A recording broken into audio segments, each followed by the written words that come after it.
Okay, looks like we're back online. So I'm just gonna wait for this to sync up. Okay, great.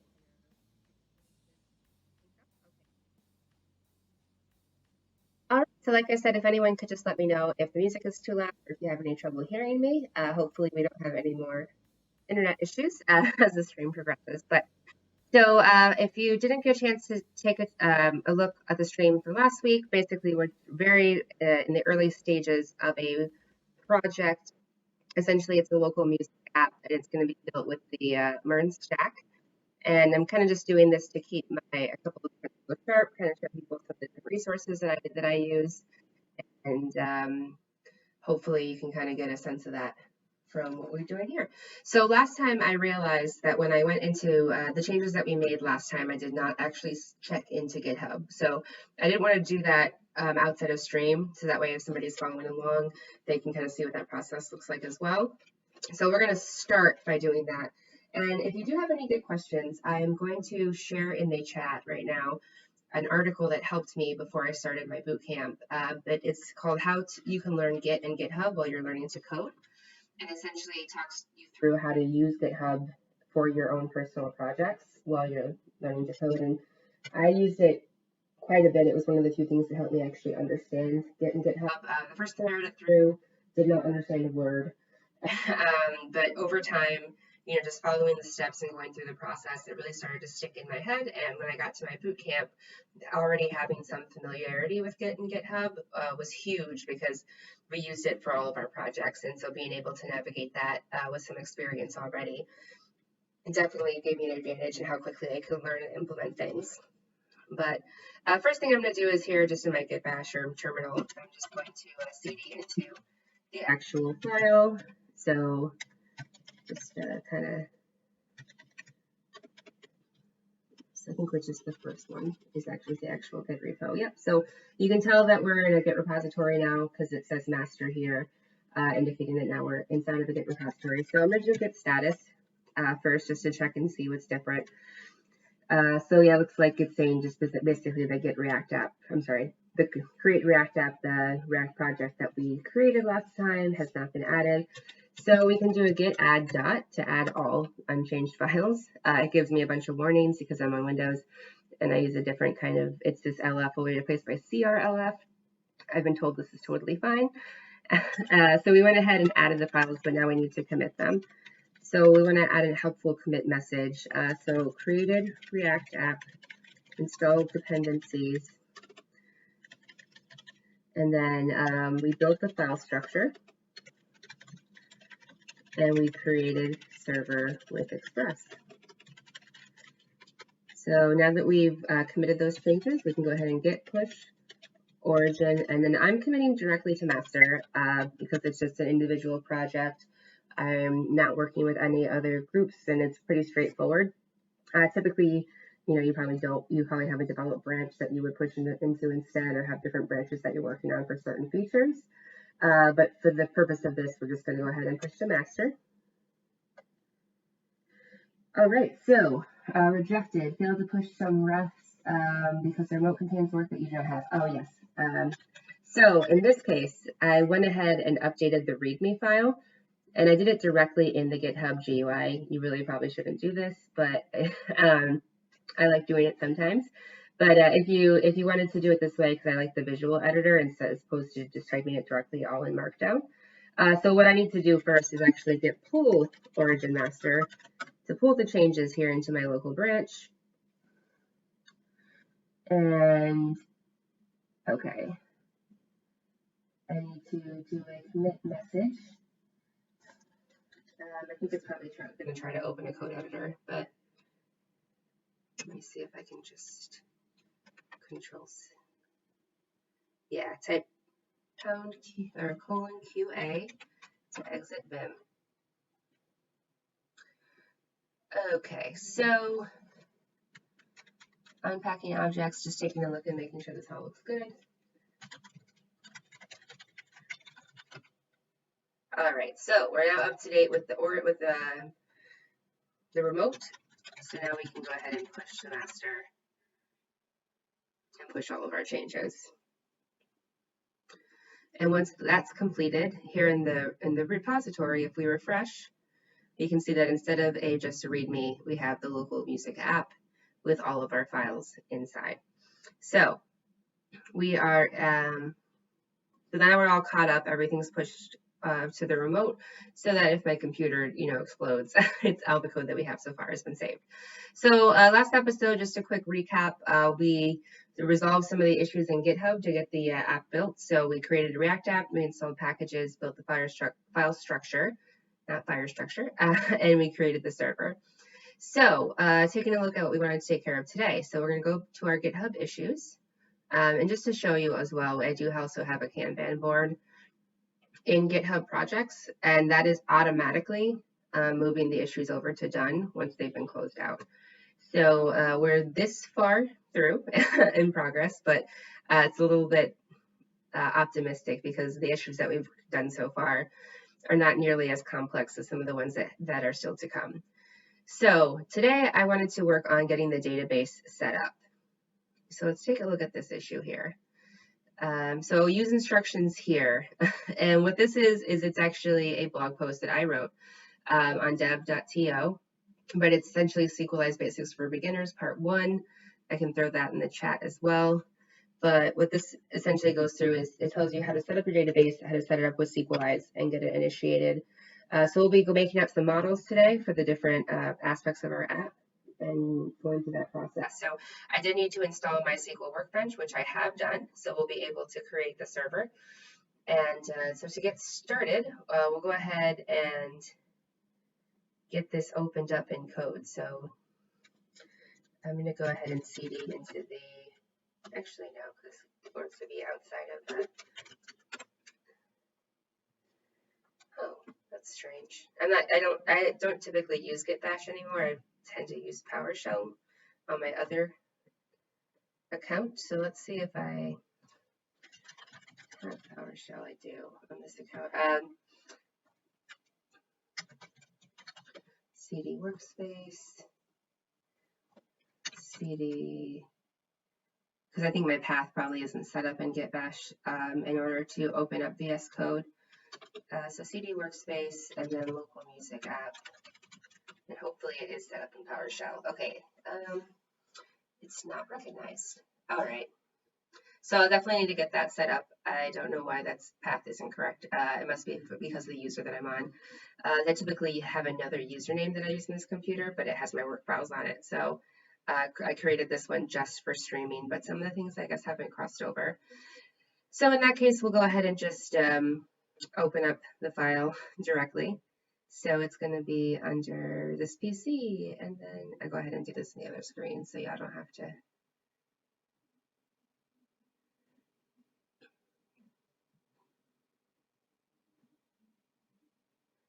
Okay, so I'll get this open here in just 1 second. It's PC.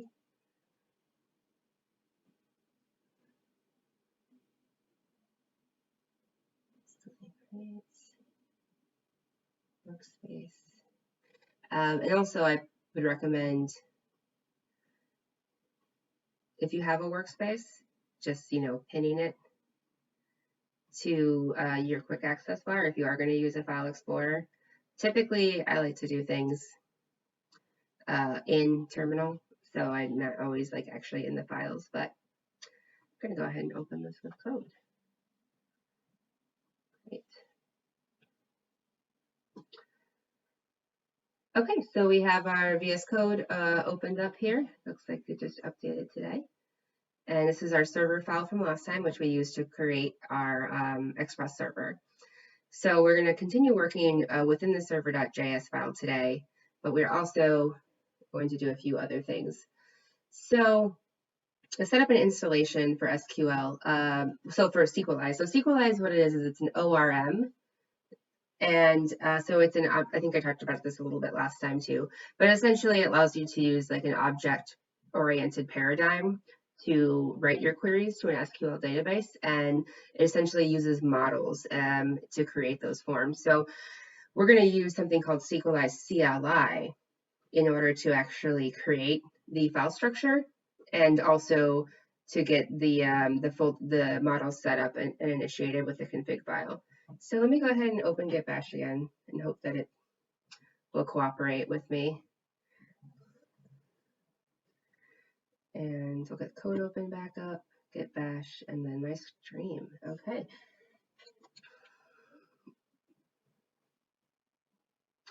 So I'm following through the steps, like I said, in the blog post, Sequelize Basics for Beginners. So the first thing that we need to do is actually create the database. So this is the only thing that needs to be done outside of Sequelize and outside of the code that you write. And this is just done in a MySQL Workbench.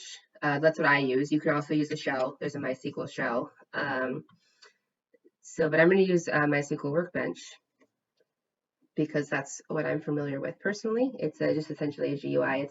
And the nice thing about MySQL versus SQL Server is that it's free. MySQL Workbench is free, so you don't have to pay anything to use it. So it's great for side projects.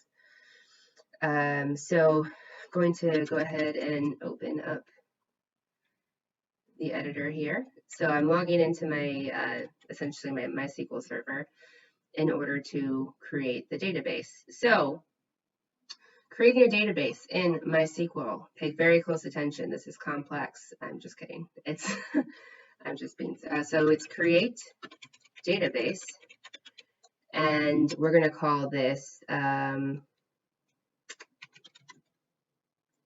man, I guess I should have thought of this music app. And we're going to run the query by executing this little lightning bolt here. And we should see create database music app. And so now on the side, if we go into our databases, let's see, schemas, yes, and we refresh, we can see that we have music app. So there's no tables in there. So, if we were to do select, well, there's no tables to even select from. We haven't done any of that. And the thing is, we're not going to do any of that in MySQL. That's all going to be handled through the models and Sequelize. So just the only thing that needs to be done in MySQL Workbench, it seems like a lot to just download an entire GUI for, but I'd recommend looking into it some more, is just create database and then the name of the database that you want to create. So we named it Music App, so I will inevitably forget that, but we'll have to go and we'll keep an eye on that. So the next step, once we've created the database, is to install Sequelize CLI so that we can go ahead and run that command to set up the files. So let me go ahead and CD back into the workspace. Actually, this is something that needs to be installed globally. So we'll just go ahead and do npm. I'm going to just install it though, just in the workspace though, because that's where I do all of my coding projects. So what we're doing is installing a package called Sequelize CLI, and we're installing it globally, which is what that -g tag does. And so once that looks like it's already been updated, okay, so that's great. And then we should already have MySQL installed because we did that last week. So we'll just check the package JSON, just remind it. Yep, so we already have MySQL 2 installed. So we don't have to worry about installing that one. We just need to install the CLI. So now we can go ahead and CD back into the app. And one more time. I just want to make sure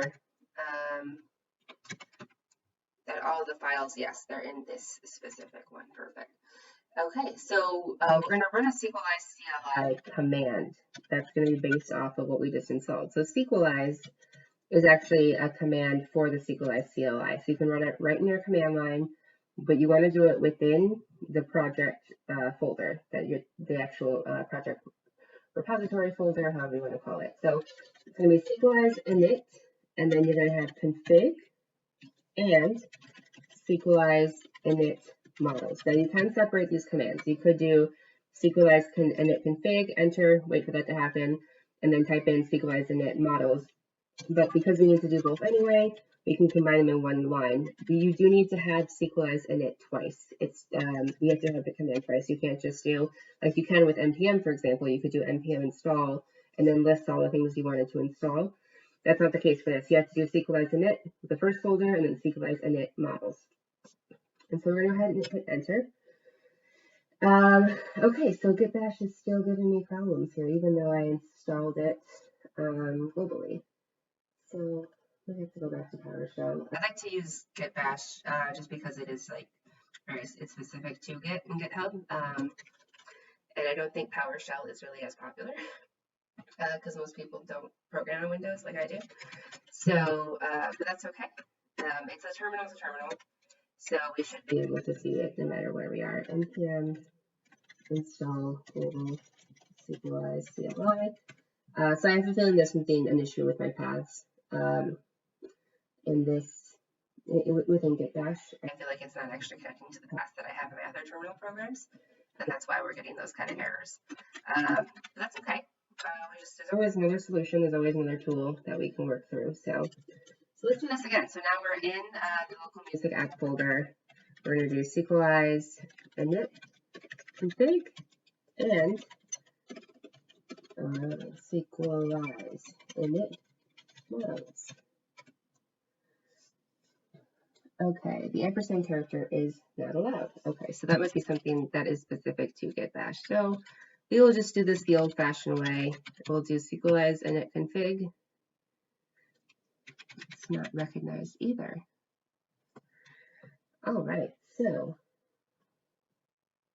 I have to do a little troubleshooting here and figure out why that's not actually installing.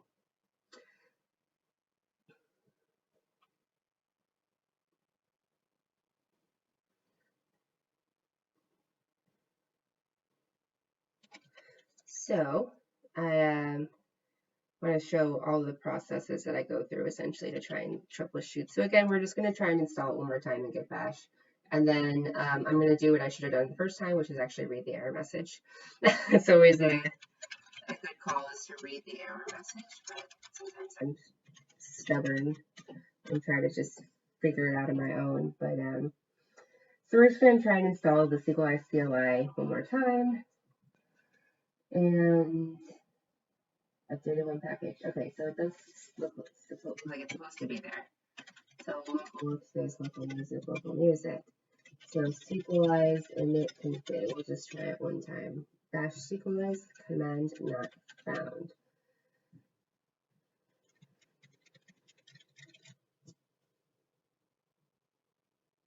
Okay.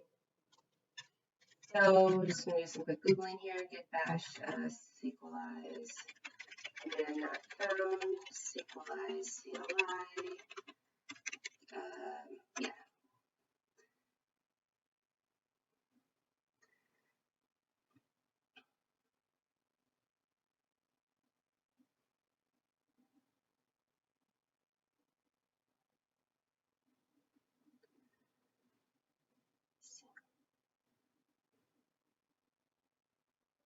The global npm install path was wrong for my computer.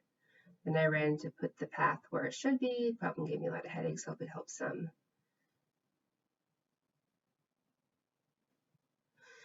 Okay, so it is a path error. I don't want to get too much into that, but it sounds like we can use Sequelize CLI via npx, which is something where you don't actually like download it, I believe, but it runs in that instance. So we can try that and see if that works for us. So if we're going to do that, we want to make sure that we're in our project folder again. Let me just look at the syntax here. npx Sequelize CLI command.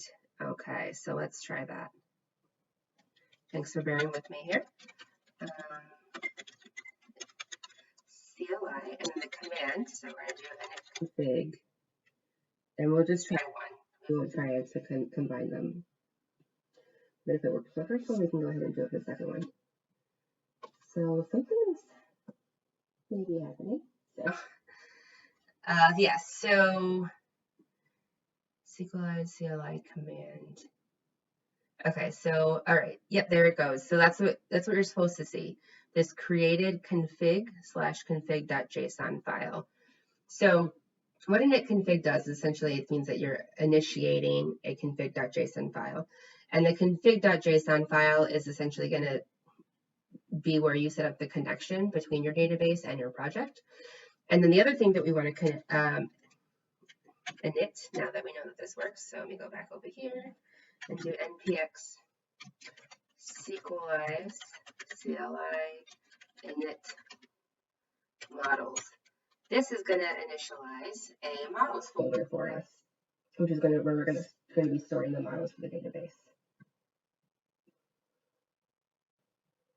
So,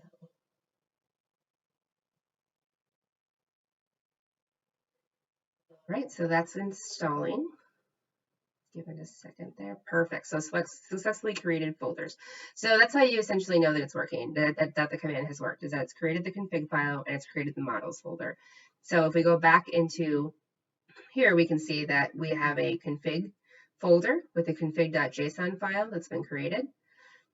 And we also have an empty models, or sorry, we have a models folder with an index.js that has been automatically created. And we're going to be creating our models in this folder. Okay, so there's not any questions on that process so far. Just to confirm what we did, because I know that there was a little bit of issue with the CLI app. Typically, you could do npm install global Sequelize CLI, and that's going to install the Sequelize CLI program globally in your terminal, on your node. So that way you can run the command Sequelize init config and Sequelize init models, or you can run them separately. And that would do what we just did. As a workaround, because my paths, I believe, are not correct for my Git bash on this user account, we did npx Sequelize CLI init config. And the same thing after that completed, we did init models. And then what that does is npx essentially runs that package without installing it, from my understanding. I mean, I could be wrong. If anybody has a better way to explain that, feel free to throw it in the chat. But that allowed us to be able to run that command even though it wasn't installing properly globally. So because of that, we now have 2 new folders and 2 new files. So next step is going to be taking a look. I'm just going back here now to the list. So we're setting up our database. Okay, I have a few people watching now. So hello, welcome. Thanks for dropping in. If you have any questions on anything that we're doing, please feel free to throw them in chat. This is definitely a very group-oriented type thing, or I'd like it to be, so if you have any questions. So in the config.json file, you can see essentially what this does. It's a JSON object that contains the environment variables, basically the information that's going to allow us to connect to the database for development, tests, and production. So we're going to be focused on the production part later when we actually deploy. So we'll need to put our our variables from either Heroku or Netlify, whichever we decide to deploy with. And if you have any input in that, you can feel free to vote in the poll that's on the page in my profile. In the meantime, though, the development is where we can enter the information for our database locally so that we can run the site as we're developing it locally. Just so you know, so I'm using a very basic username and password, so I don't really care about checking it into GitHub. But in most cases, if you are running a MySQL database on your computer and you are using some kind of personal password and you don't want to check that into GitHub, which is very normal, I would definitely not recommend doing that.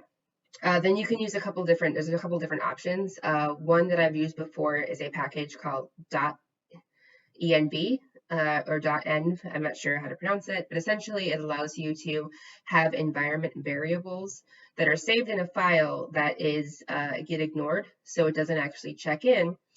And what you would do is, instead of having the explicit root, the username, password, and database name, you would instead have variables that then pull that from that .env file locally when you're on your computer, but that stuff doesn't get checked into GitHub. So it's a really great tool. I'm sure there's lots of variations of that.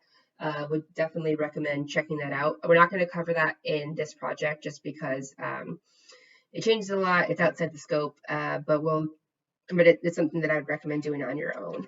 So what we're going to do is we're going to go ahead and update the username, password, and database name. So the username is root. Password is root, and because it's JSON, it has to be in quotes here. But the only thing that I do want to mention is that if you do use .env or a similar package, you do need to change, typically the config.json, it actually can't be a JSON file anymore. It has to be a JS file because it's more complex. because you're not just using like a simple string or a simple object, you're using a variable that's being passed through. So that's also why it's more complicated, because you need to change the file type, which requires you to make some changes in the index.js file. So to keep it simple, we're just going to stick with root, and then the name of the database is music app. So we'll go ahead and save those changes.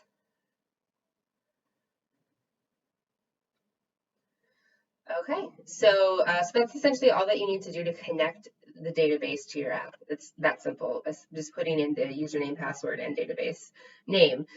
So Sequelize CLI creates this file for you. All you have to do is go in and edit it. So since we have made changes, we'll go ahead and make a commit to our GitHub, to Git. So I'm just going to do a little, oh, and if you have Git questions, or this is what I'm using, is this awesome, I don't know if you can see that there, Git cheat sheet mouse pad. It's got commands and it has the definitions, but I got this online from Kelly, K Villy, and I can throw that link in the chat as well. But she's got some really great developer merch. Some, she's, if you ever heard like don't push to production on Friday, and she has a lot of different Git cheat sheets, a regex cheat sheet. So it's there's some pretty fun stuff in there, and she's based in Atlanta, so I like to try and represent if I can. But so yeah, so using that, so I like to just kind of start off with the Git status. Always like to see where I'm at. So we have some untracked files. It's the new folders that we created. So we're going to just do git add. We're going to do a helpful commit message. So we're going to do created config and models folders using Sequelize CLI. Okay, and then git push origin master.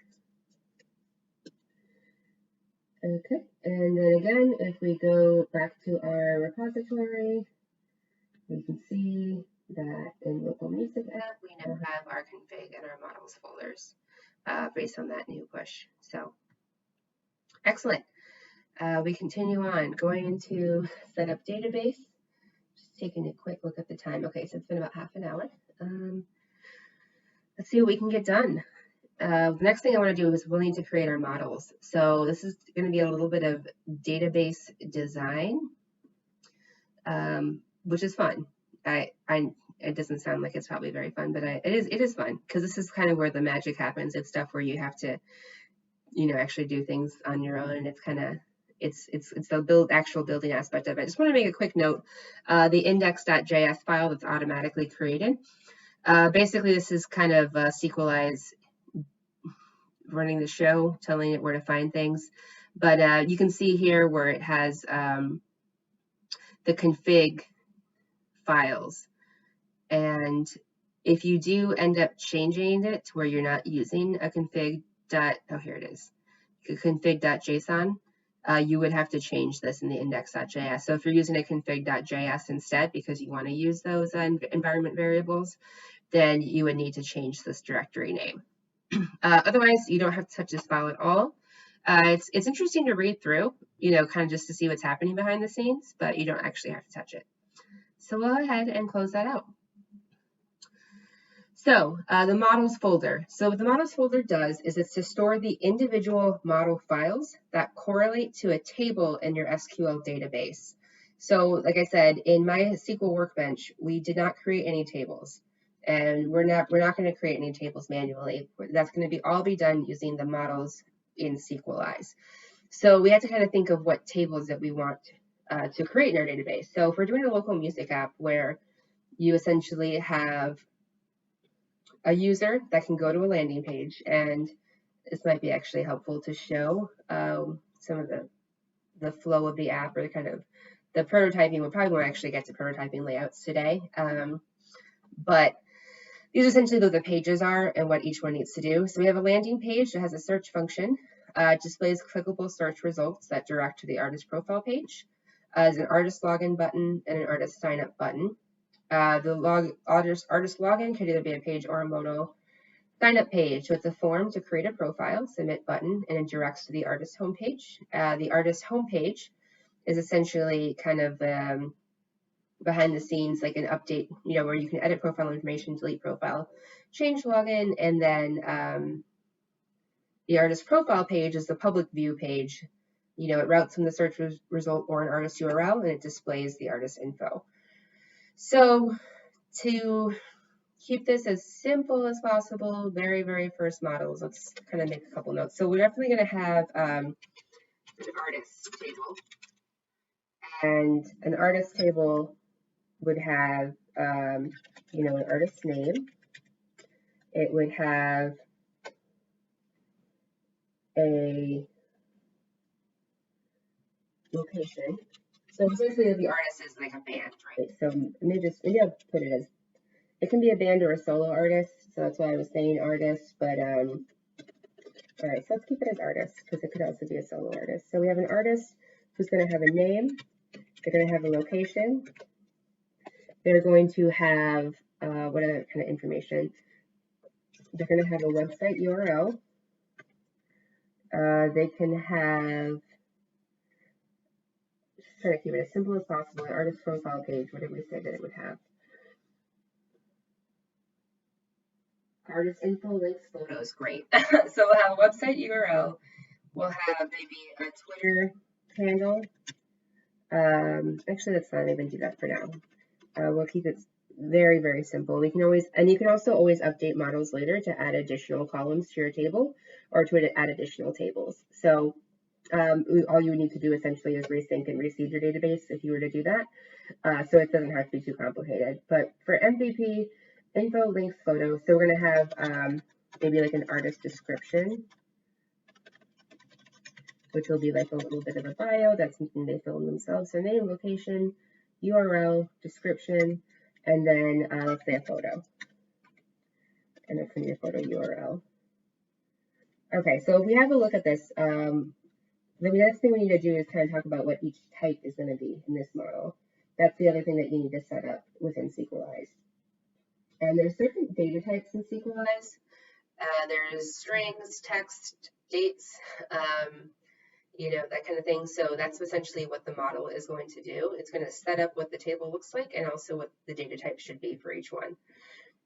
So a name, for example, is going to be a string. Location, we'll go ahead and do it as a string for now. And then I'm trying to think if we should do location as a city and then a state. So let's do that. So city is going to be a string. And state is going to be a string. Website URL. Let's actually take a look at the data types of Sequelize. And I know I have a SQL. I do still have it. There we go. SQL data types. That's SQL data types. Here we go. Manual Sequelize.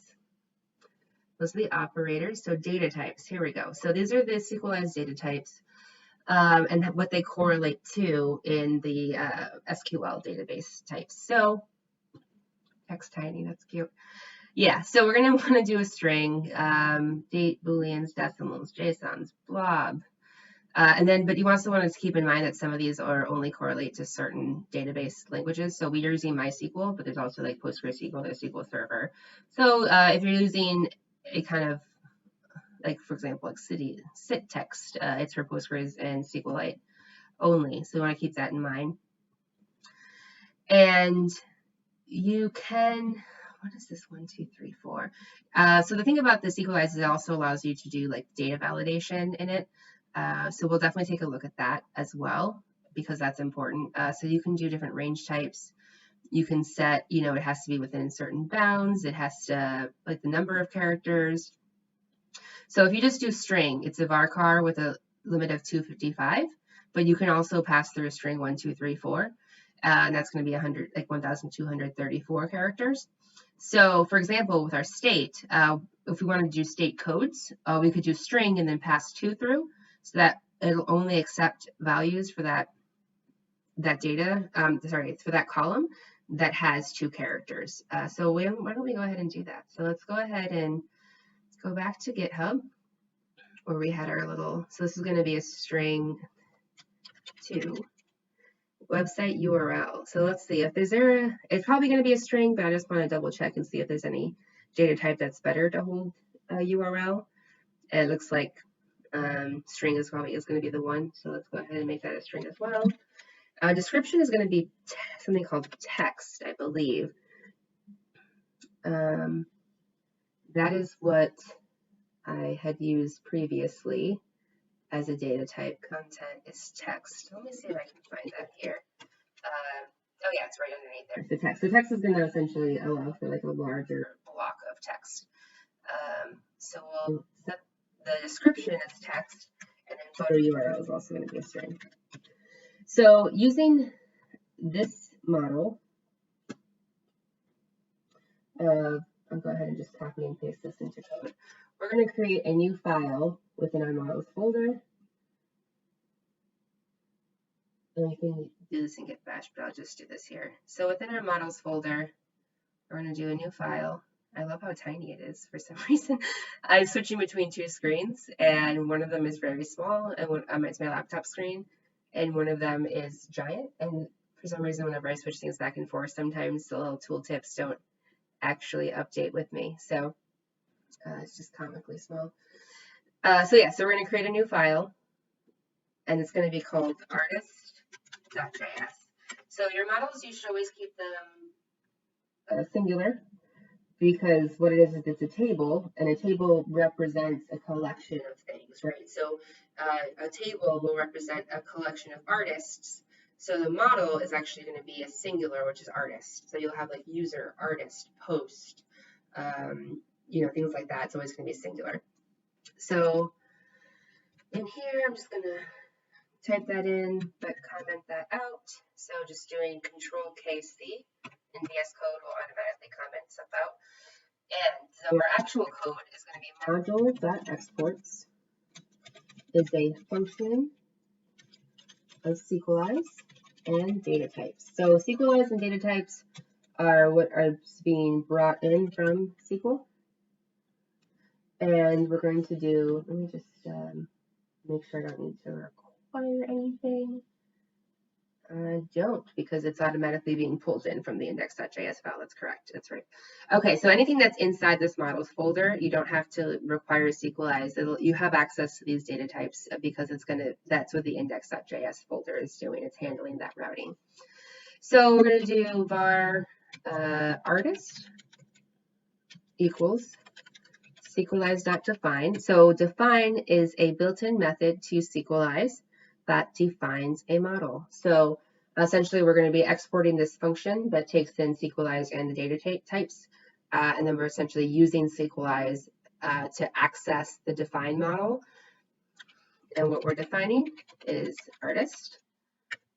And then the second parameter is going to be an object that contains the column names and the column data types.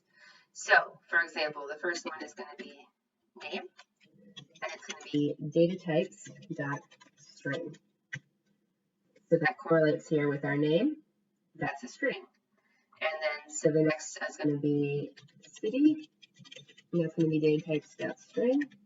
Next, we're going to have state, and that's going to be data types dot string, but we're going to pass through a 2 to limit that. Then we're going to have our, I'm trying to think of this. I'm just going to do it URL, and then we'll have photo URL. And I think that's probably going to be the best way to handle it.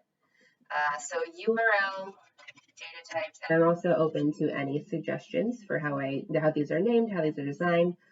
I haven't done necessarily a lot of database design outside of projects in my bootcamp, so definitely open to any recommendations there. This is a truly beginner project that I'm doing, so definitely want to keep it beginner friendly, but also am always open to constructive criticism if there's a better way to do it. So like I said, the URL is going to be a string as well, and then description is going to be data types.text. And then finally, we'll have photo URL. I feel like I should do this like that. Okay. Little camel case. And that's going to be a data types.string as well. And there's no trailing comma, I believe. Yes, okay, that's fine. Okay, and then right after we define our artist, we want to return the artist. So that's essentially our first model. It's our model for our artist. And we can go ahead and save that. So like I said, we're also going to, so that's the artist, so that's in our database. So whenever somebody creates a new artist, they create a new page, it's going to save that information to that artist table. So some other tables that we probably would need are a user. And really so far for the app that we have, I don't know if we need something beyond user and artist, because that's the meat and potatoes of this app, is that you can view an artist page, and then as a user, you can update, delete, and create artist info. So a user is going to have, typically a username, a password, and I don't necessarily know if you need much more than that.